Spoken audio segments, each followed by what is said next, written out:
Changeworking, moving minds for change that lasts. Hello, friends, and welcome to Changeworking, a show for practitioners and coaches who help their clients create change. My name is Ruckus, and as always, I'll be in conversation with James Tripp.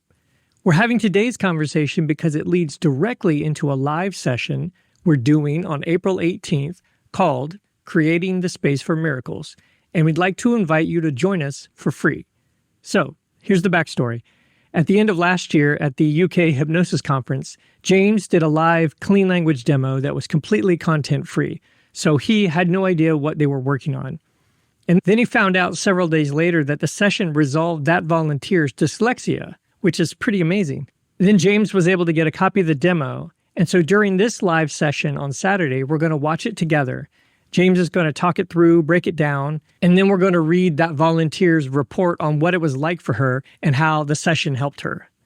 So this session is for current subscribers of the Client Shifts membership, but we're also going to open up registration so that anyone can join absolutely for free. So if you're hearing this, that means you can join for free. So if you're interested in that, check the show notes for a link and go sign up for it. With all that said, here is my conversation with James about creating the space for miracles. So if someone's listening now and they have never heard us talk about creating the space for miracles, what does that mean to you? Okay, so it's interesting, the whole world of hypnosis and hypnotism and that applied to change work. There's something that comes up over and over again, which is this idea of these sort of magic bullet transformations, these incredible things that can happen in a really short space of time. Somebody's life can utterly transform in 15 minutes or something like that. And a lot of people that sell hypnosis and sell hypnosis training, they promise this is a sort of default. This is what hypnosis is about. It's about miraculous cures or miraculous changes or transformations happening in an instant. Now, I sometimes find that a little bit frustrating because it leads people who learn this stuff to sort of be disappointed or feel they're doing something wrong if they're not getting these things happening. So I often invite people to take a little bit more of a sober approach, a strategic, a tactical approach to, right, how do we roll our sleeves up and do the work of getting change? What are the nuts and bolts? How do we get into that? And that's a really valuable way of working because it increases your reliability. However, there is a reason that this idea of this amazing, miraculous 15-minute or 2-minute or 3-minute or 1-minute transformation, there's a reason that this idea is out there, and it's because it happens sometimes. And these are the changes that I refer to them as miraculous. So for me, a miraculous change is a change that happens usually very quickly, very suddenly, and it's difficult to find the reason for it. Okay, now people can come up with reasons, and people do this all the time when they're looking at the realm of the miraculous. They go, well, what happened is you shifted your thought pattern and that changed your resonance with the universe and all of this kind of thing. I'm not saying you cannot come up with a theory. I'm just saying that the theories that people have to fall back on to explain the miraculous are usually hugely untested theories. They're theories that don't really hang together with what perhaps the world of science might have to say, or perhaps the world of mainstream psychology might have to say. Now, what I'm saying when I'm talking about miracles is I want to be able to create when I'm working with clients, because I work hypnotically. I want to be able to work in a very nuts and bolts, thorough, strategic, tactical way, but I do not want to edge out the possibility and the potential for miracles. So I want the space for miracles to be present. But I equally do not want to have to rely upon miracles happening. This is the thing. There's usually this sort of binary either or choice. You get some people that go, no, let's roll our sleeves up. Let's work strategically. Let's work tactically. Let's get the change happening by hook or by crook. And then there's other people that go, well, I just do this miracle thing and miracles happen. And I don't think that you have to either or this. I think you can be fully open to the possibility of miracles. You can do things that increase the likelihood of these miracles happening without relying upon a miracle happening, because that's not a great thing to have to do if you are a professional change work practitioner. You've got people paying you for stuff They're not paying you for possibilities. They're paying you for actualities. So I love to work in the realm of possibility, but I'm aware that people would like to see something delivered that is tangible, and they want some consistency with that if they're going to be paying for it. So really, that's what I'm talking about with creating the space for miracles. The miracle itself is anything that happens, you go, wow, is that even possible? And things that a lot of people would say, no, that's not possible.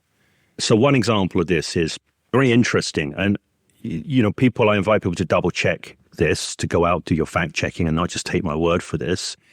But if you look into it, if you look at warts, for example, and people know that warts are caused by an HPV virus, right? They are caused by an HPV virus. And yet, statistically, the most effective treatment for warts is placebo and hypnotic interventions, or ritualistic and hypnotic interventions. Like, what was that? My sister-in-law was talking about this, rub a penny on it and it disappears. That's what she was told when she was a kid. You rub a penny on it and it disappears. Or hypnosis or self-hypnosis. Statistically, hypnosis works better for wart removal than freezing warts off or using acids or whatever. Things that you go, oh yeah, I get that. We're freezing the wart off. We're doing this. How is it that hypnosis, works in that instance? Now, some people will claim to know. They'll go, well, it's your unconscious mind. And that to me is a sort of pseudo explanation because it doesn't really say anything. It just begs the question, how does, quote unquote, your unconscious mind, how does your immune system, if we assume it's a change in your immune system, how does that respond to the English language? How does that happen? There's some very, or not understood at all, kind of information transduction that has to be going on there, right? We don't know how that works. Nobody knows how that works. Anybody who claims they do is lying. They don't know. So to me, that's miraculous. It's like, wow, do you really have an unconscious mind that speaks English like a genie in a bottle and pops out? Probably not. But whatever's going on there, we don't fully understand it. We might act as if it's an unconscious mind, like a genie in a bottle. We ask it, it says, what are your 3 wishes? Because we rub the bottle in the right way. It's crazy, but this often works. But what it doesn't do is work every time, right? So you cannot rely, I think, as a professional on miracles. But neither do you want to shut off the possibility of miracles. You want to be open to that. And you want to be able to get people to come in and engage and set the conditions that make those miracles most likely. And I think that's what we get to do. So when it comes to miracles, we don't get to control them. If we could control them, they wouldn't be miracles. We don't get to have them on demand. Miracles on demand would be nice, but we don't get to have that. So what we have instead is what I call a stacking of the odds. So when we talk about creating the conditions for miracles, what we're talking about doing is what do we get to add into the mix that stacks the odds of something miraculous happening? And I think one approach to doing hypnotic change work could be just to go, look, I do hypnosis where we show up and we stack the odds and we see what comes through. And a big influence on me is Milton Erickson. And he would often say, people would say, Dr. Erickson, can you get me this? And he'd say, I don't know, but I am curious to see what's possible for you, right? We're going to do the work and see what comes through. But Erickson also knew how to work strategically and tactically. So he didn't rely upon that, but was always open to that and was always stacking the odds towards that. So Erickson is the biggest influence on me in the world of hypnotic change work. So I tend to follow after Erickson in that respect. Erickson was never explicit about what needed to be there to stack the odds for the miracles to happen. And I'm not claiming I know all the variables, because I certainly don't, and I don't think anybody does. But there are things that I think are useful to bring into the mix that help to stack the odds. And there are things as well that you might want to avoid in order to stack those odds. The reason that this even came up as a live session to do was that you did this demo at the UK Hypnosis Conference. Right. And something pretty cool happened, and you told me about it, and I was like, oh, I think we should dig into that. Yeah. So we're going to be unpacking this session. It just so happened by chance this demo was recorded by the convention. They only record in one room out of all the rooms, and I happened to be in that room that they're recording in. So I didn't set this up to be recorded, and I didn't know what was going to happen ahead of time. I was doing a presentation on I can't even remember the name of the presentation, but I know that I was basically talking about the clean language kind of central engine, which is the clean language pacing and leading structure. And I was demonstrating some stuff around this. Now, I want to just clarify a few bits before we dive into this. Clean language is an approach to doing, you could call it hypnotic facilitation, developed by New Zealand psychotherapist and hypnotist David Grove. He passed away in 2008. And it's a way of eliciting things and evoking things within the client and then working with those things towards change. You don't need to know what you're working on necessarily, but you are going to be working with the client's material. So I was basically demonstrating stuff in this realm, but I wasn't trying to be pure about it. I was happy to be free. And I'd already done one demo in the session. And I had an idea for a second demo. And I wanted to particularly show how you could use this clean language stuff in conjunction with an NLP process. And the one that I chose was Connie Ray Andreas' core transformation. So that's what I intended to do. I invited somebody up for this. However, it went wrong really quickly, as often these things do. So in order to do the core transformation model, I needed to know something. I needed at least some explicitly stated goal or objective or something like that. So I started off the demo. This lady came up, Amy was her name and still is. She came up and I said, so is there something going on in your life right now that you would like to experience some kind of change around? And she went, oh, and sort of looked surprised. If I remember rightly, and people can check back if they come and watch the live, because I'm doing this from memory. This was back in November last year. She went, oh, I feel that there is, but I don't know what it is. So that threw out my core transformation idea straight off the bat, because I didn't want to go, well, think of something. I wanted to work with what came up, and that's what came up from the client. I feel that there is, but I don't know what there is. And I think she kind of looked off to her left a bit. And I came back with a clean response, which is, and you feel that there is, but you don't know what it is. And when you feel that it is, whereabouts do you feel that it is? Now, feel, but she didn't go into the feeling system. She said, I don't know, but there's something over here. And she gestured out into space. Anyway, we did the process from here unfolding, and it never became clear to me at any point what we were working on. Literally no idea what we were working on. And I'm not entirely sure at what point it became clear to her what we were working on, but we started to do the work nonetheless. And I think the demo maybe came in at 7 minutes. So 7 minutes of work. I don't know what we're working on. Maybe 5 days later, I got this message through, and it reads, I'll do the abbreviated version here. I'm not going to read out the full thing. We'll go through exactly what she said in the live session, because there's nothing like the power of sort of testimony in someone's own words. So I'm going to paraphrase here, and I want to make it clear that we're probably losing some of the weight and some of the gravity in my paraphrasing. So basically, she wrote to me 4 or 5 days later, and she revealed that what she was working on, or what it came to her that she was working on, was dyslexia, which had been an issue for her whole life, so far as she knew. And she went into great detail describing this dyslexia, that anything that she saw, like posters, any public signage, anything like that, the first time she saw it, it was just nonsense.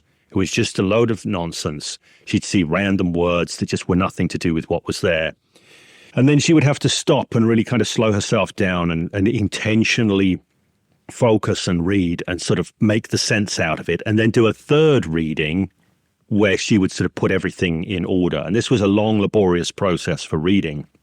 But what she said is, as soon as she left the room and looked around the hotel, she realized immediately she could read every sign in the hotel straight away. And it wasn't the usual mixed up gobbledygook. And she said she was so surprised by this that she went out to the parking lot, because car license plates were typically something that she'd always see some weird random word on a license plate that just wasn't there.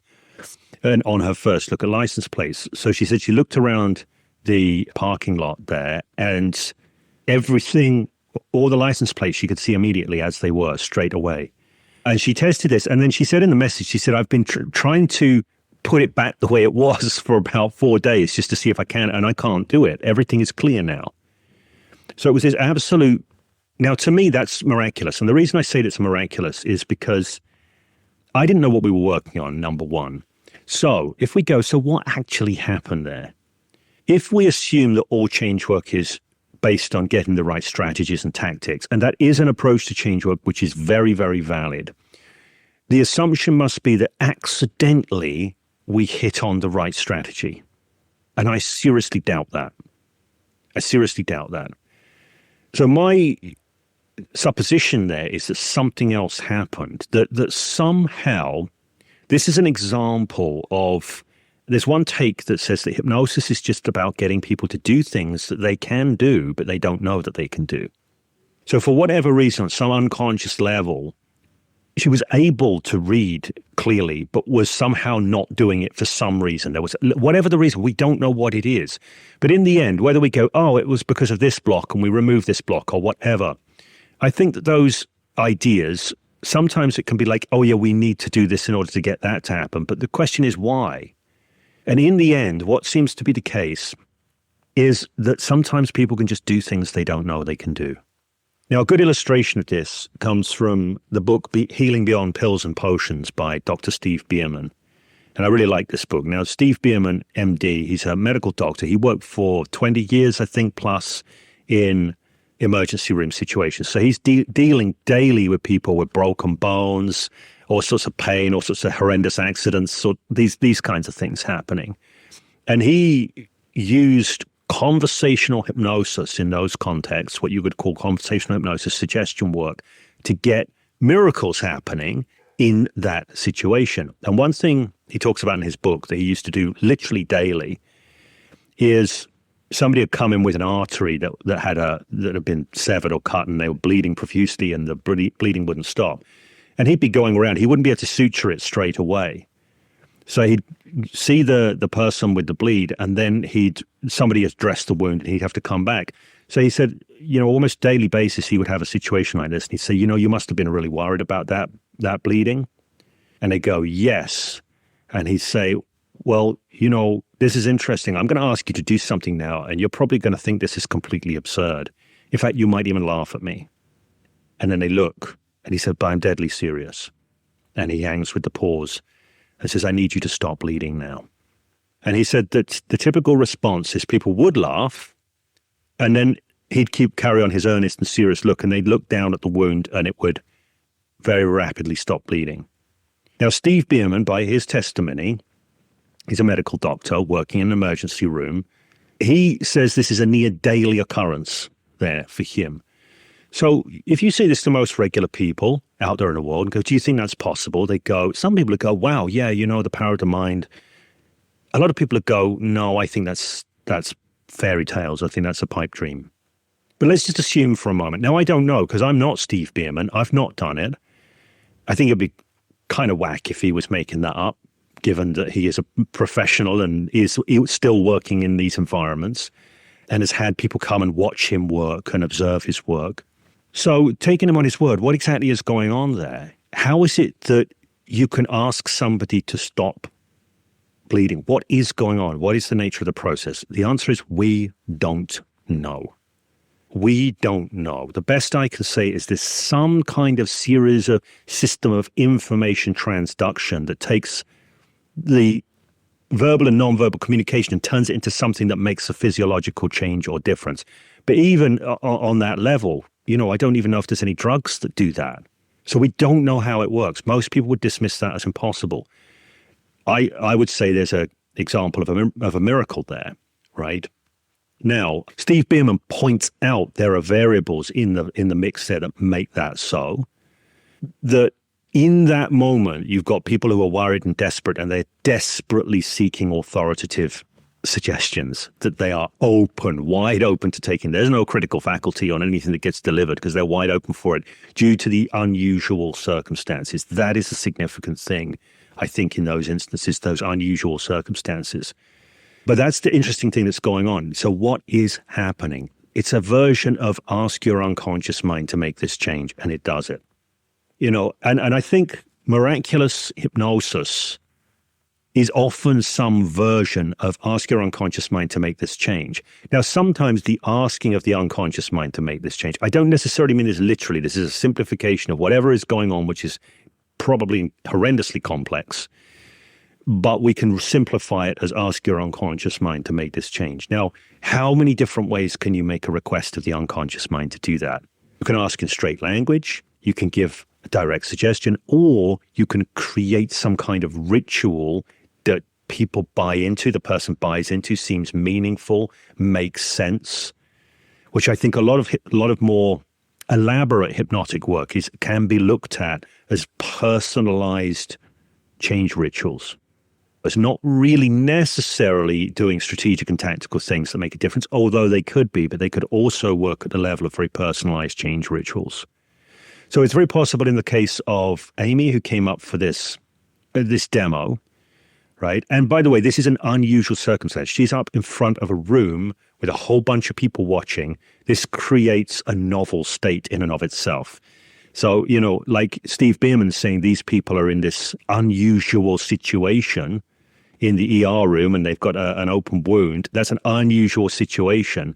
Actually, being up on stage, being a demo subject is an unusual situation. So it's possible that the unusual nature of that was a significant factor in the change work, right?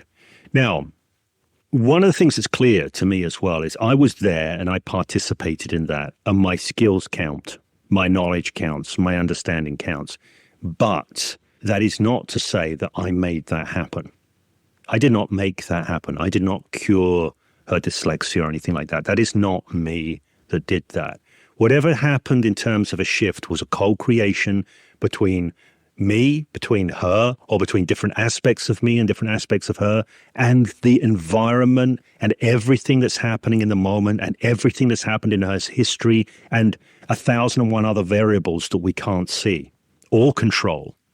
The question is, how do you show up in those moments and fully engage in such a way that opens the possibility for those kind of changes? And I think that this is what learning to do hypnotic work in a skilled way is really about. How you show up and engage with the moment, what you open to in terms of possibility, how you see various embers coming through, how you blow on those embers so they ignite. Change was happening in the moment. I just didn't know what it was or what it referred to. I was using my skills to blow on those embers as things are coming through. But the result, that is not something I can control. And it's not something I can promise. I'm not like, oh, right, I know how to do dyslexia cures now. I just do the same thing I did last time. Well, it's not the same person. It's not the same time. As Heraclitus said, no one can ever step into the same river twice because it's not the same river and they're not the same person. That river, that was an ephemeral moment. Now, I just want to add to this as well, because even though I was the practitioner in that instance, I was surprised and delighted by that. I love surprise and delight. I was surprised and delighted because, number one, I didn't know what we were working on. I was delighted to get such a result. The thought that crossed my mind afterwards is, if I'd have known that's what we were working on, would we have still got the result? Or would that have changed the dynamic in some unfavorable way? I don't know. Right? There's so much I don't know in this work. And most people are afraid of I don't know instead of seeing I don't know as a whole realm of possibility, which is what it really is. Right? If you can dance with that possibility, you can create good things. So that's kind of my view. Now, after like maybe a month had passed, I got back to Amy and I said, just love to know what's been happening for you. Because I'm thinking, well, that was 4 or 5 days later. Maybe it was passing. Maybe it was something that came and went. Maybe she believed there was a change and there wasn't a change or something like that. I want to know. I'm curious. I want to know. So I got back to her a month later, asked the question. And I got sort of radio silence. And I'm aware that people have lives and all of this. But I thought, well, I don't know what's happened. Maybe it fizzled away. Maybe whatever. I don't know. But I thought it's still cool nonetheless. It's still cool. And when we go through and I actually go through her original report, it's such a fascinating report. It would have been cool if that's all I got.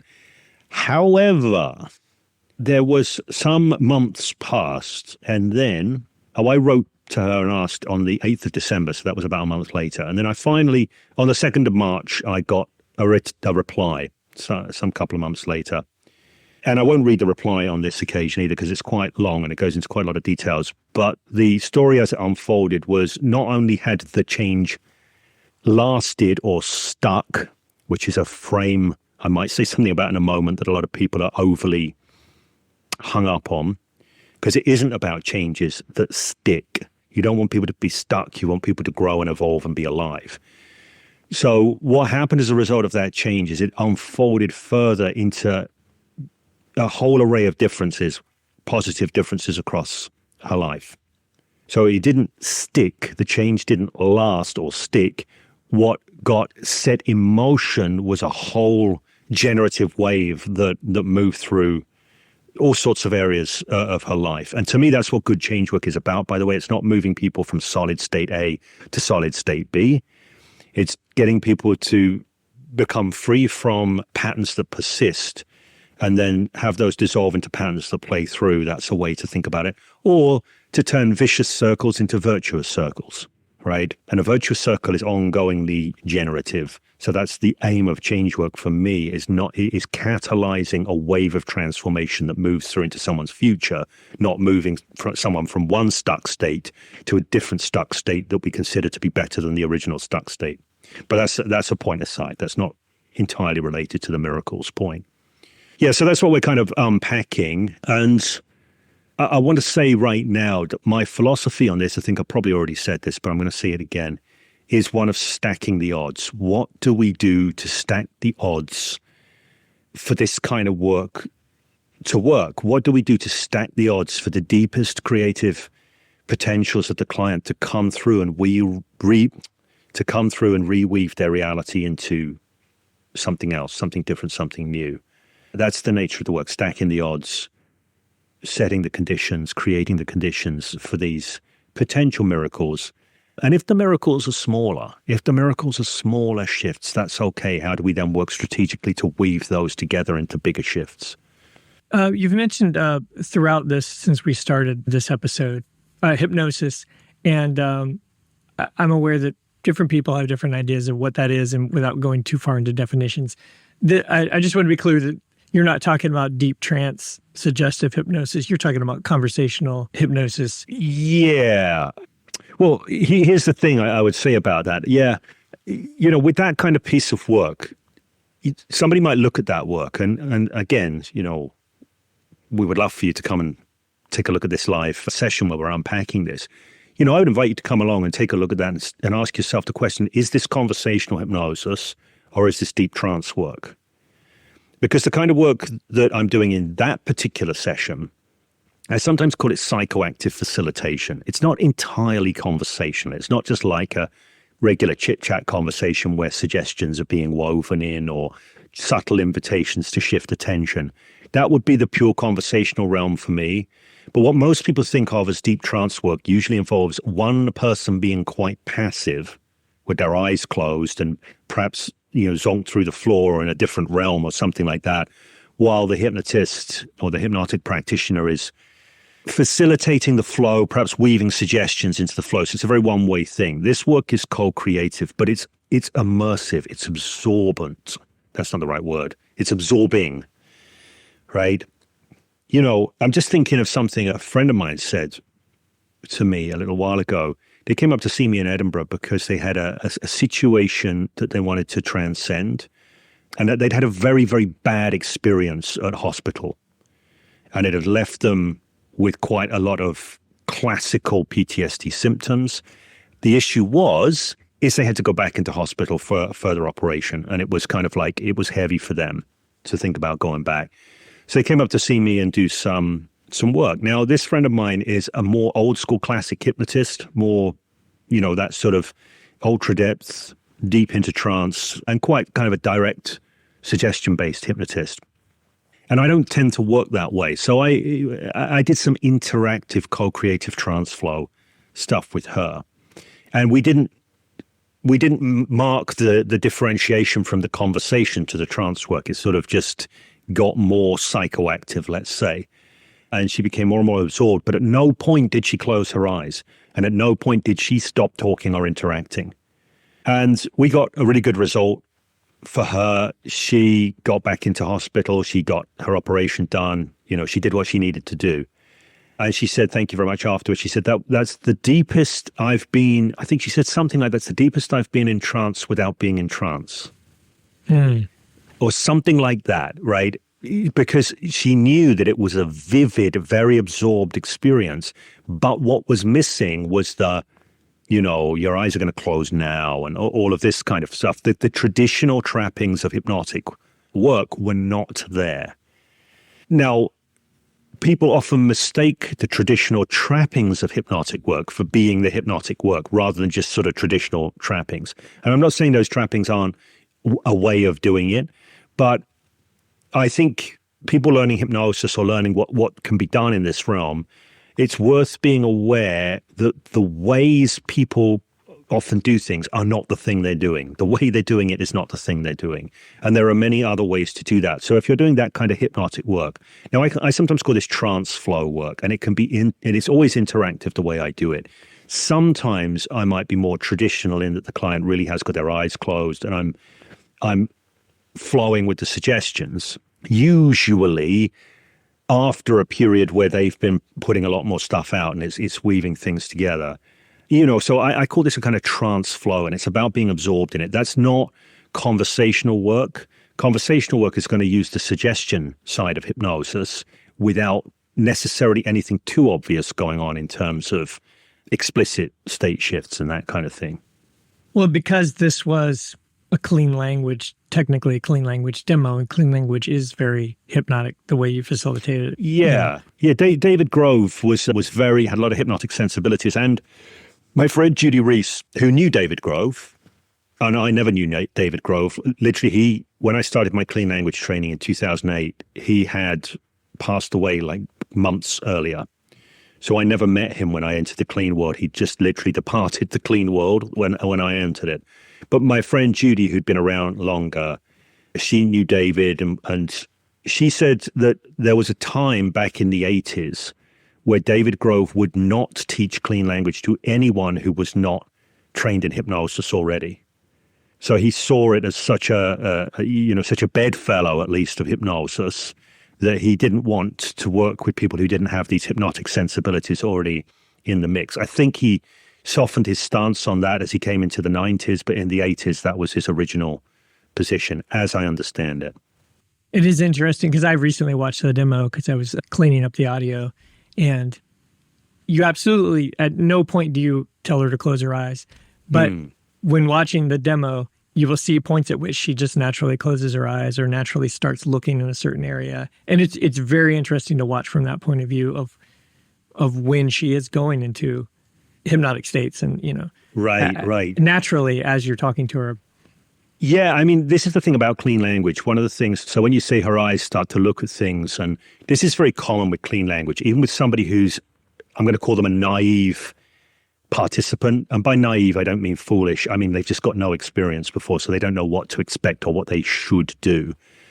You tend to, when things start to go psychoactive, this is a Grovian term. He talked about things going psychoactive. You can be in a conversation and then it starts to come alive and have these extra dimensions where they start to connect with visual information they might not have been aware of, and things start coming through the body. This is kind of going psychoactive. Now, even when you're working with somebody who's got no expectations of this, they start going psychoactive. They start looking at things like they're looking at something. You can't see what's there. They might not even consciously know what's there. But they're now getting into their spatial organization, what's happening around them they're looking at. And sometimes you can say, and what is it that you're seeing right there? And they'll go, boom, and they'll say something. Now, if you're working with people, sometimes you'll get people who start to close their eyes. What often happens with people who start to spontaneously close their eyes and start to spontaneously go into more traditional looking hypnotic trances, usually, if that's happening without suggestion, it's because they have experience of that kind of hypnotic work, right? So this is my point. Whenever you're creating with a client a trance flow, you're not just creating with what's happening in the moment. You're creating with all of the client's expectations and history and previous experiences and all of this. That's all part of the mix. So if I'm doing that work and their eyes start to go and they start to go into a more traditional kind of hypnotic trance, I might segue into a more traditional kind of bit of trance work, but it started one place and then evolved into this other thing. I'm not going to resist what wants to come through. So if eye closure and deep immersion wants to come through, if they want to go internally, I'm very happy to do that. But if their attention becomes on what they're spatially organizing around and they're looking and sort of almost hallucinating things in the space around, I'm very happy to go in that direction as well. So it's just following what wants to come through from the client. Yeah, she very naturally did both of those things, and neither one was, I would just say it was very smooth in and out, and you just followed as she was kind of leading. She knew when she was reorganizing if she needed to see it visually or if it was something she was doing with her eyes closed, and she naturally did both of those things throughout. I'm curious for you to watch the demo now that it's been so long since you haven't seen it since then, and what you might see, especially because you were there and now you get to watch yourself. Right. And it's also kind of interesting with regard to, I always find these things interesting concerning the reconstructive nature of memory. Because if you sit me down right now and say, James, tell me everything that you remember about that session, I can tell you a bunch of things, and it will be interesting to see how much of those things actually match the session versus just my, remembering of a remembering of a remembering of a remembering. Like when I say, when she said, oh, I don't know, but I feel there's something, but I don't know what it is. Did she say that? I don't know. Maybe I'm misremembering. Maybe she said something. She did say that. Right. Okay. But I am curious. We'll probably never get this answer, but I am curious if at some point in the middle of the session, she realized what it was about. She just didn't ever say it back out loud. Yeah. I'm curious. Or she could have finished it and still not known. Right. Right. Or the other thing is she could have actually known up front, but thought, I don't want to say this in front of a room full of people, which is entirely valid. I can appreciate that. So there are a number of possibilities there. But I think it'll be an interesting session, not only from the perspective of creating a space for miracles, but also just to tune people into this idea that I'm often talking about, which is what I will call interactive trance work or interactive trance flow. It's co-creative, this idea of co-creativity. So like a lot of the time when people learn hypnotic changework processes, they go, here's this process, step 1, step 2, step 3, step 4. As soon as you're adhering to a process that has been come up with in a context which is entirely abstract from the client that sat in front of you, you are subordinating the client to the process. Right? I'm not saying that makes the process bad or wrong or anything like that, but it is subordinating the client's own creativity, generativity to the process. If you initiate the client's creativity, their generativity, you initiate a generative flow in them and then co-create with that, what you get every time with the client is an utterly unique session. Utterly unique. Now, it might be that in that flow, you bring some things that are from your repertoire, from your toolkit into that flow. But that's not the same as having an actual specified process that you are subordinating the client and subordinating the work to. And to me, I'll admit this, I'll own this as a bias. I think that co-creativity is an important part of change work, because my belief is that all change comes from the creative intelligence within the client. So the more your process, the more your work invites creative engagement on the part of the client, the more you switch on that creative intelligence, the more you sort of subordinate to a rigid structure, the more it pushes that creative intelligence out. Now, the creative intelligence can still find its way into the gaps and still do good work. I'm not saying it ruins anything, but I think once you recognize that actually this is creative work, there is a creative intelligence within the client here that is capable of doing incredible things that I cannot possibly understand. So in knowing that, for myself as a changework practitioner, I want to honor that and co-create with that utterly, and not be like, yeah, be quiet there because we want to go in this direction. I don't want to be doing that. So I think this demo probably shows a lot of that in a reasonably short period of time. And I will say this too. I've seen you do enough demos that I watch it and it's excellent, but at no point did I say, oh, that was a really special compared to other demos I've seen. That's what's so fun about the miracle happening or not, is like, even just watching it, I don't know that something really special happened different than other ones you've done, And I don't know either. And I think that's something that I really want people to get, because I think people like put a lot of pressure on themselves to be able to know how to do something. or if I'm good enough, I'll always get a good result. And like, if I'm not getting a good result, it's because I'm not good enough. That just doesn't help people, be free to creatively engage themselves. So I think like some honesty about this. It's like, look, the times when it's really going to happen, you don't get to control that. Right. I mean, you get to show up, you get to bring as much as you can bring, but you still don't get to control that. And you might find, sometimes I get miracle sessions occur, not always necessarily. In fact, I'm going to call a miracle session anything where there's a major shift quickly. Yeah. Right? I'll include anything. And someone go, well, they're not miracles. That happens all the time. Okay, yeah, but like, let's say anything where there's a really big surprising shift for the client that happens really, really quickly. Sometimes those sessions are not the sessions you expect at all. Mm-hmm. I had a conversation with a friend of mine, Andy, recently. He said he'd done this smoking cessation session with somebody, and he thought that it went so badly. He thought it was an absolute car crash of a session, that he was, he's a very conscientious guy, and he doesn't want to take people's money and do bad work. And he was literally going to give the guy his money back. And he contacted the guy to give the guy his money back. And the guy went, I don't know what you did, but it's amazing. I walked out of there, just haven't had any thoughts about smoking since. No desire, nothing. Incredible. Don't know what you did. And he's like, oh, because in his mind, the session was so bad. It was such a bad session that he was just going to give the money back. So you don't know ahead of time.